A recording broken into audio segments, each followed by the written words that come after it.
join us. Here's what we have for you this Monday. Canadian Airlines suspends all flights to Cuba.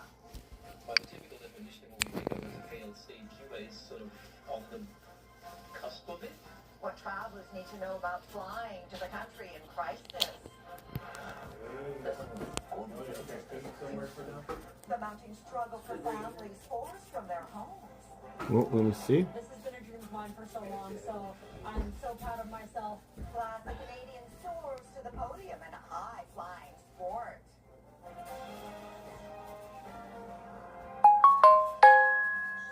CTV National News with Sandy Ronaldo.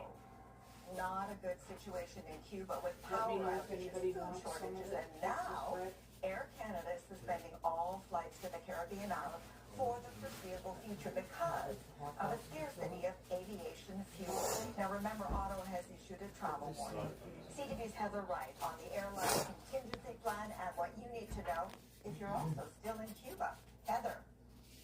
Sandy, while Air Canada is suspending service to Cuba, the airline will operate empty flights over the coming days to bring travelers home. Beginning Tuesday, jet fuel will no longer be available to international airlines in Cuba. The latest sign of the devastating impact the fuel blockade is having on the Caribbean nation. We came to Cuba knowing what to expect. There's some things you'll have every day, some things you won't. I mean, that's a norm for here. But what has been the norm is deteriorating quickly with widespread shortages of food, fuel, and medicine. Air Canada announced today it is suspending services to Cuba, focusing instead on repatriating the roughly 3,000 passengers who are still there.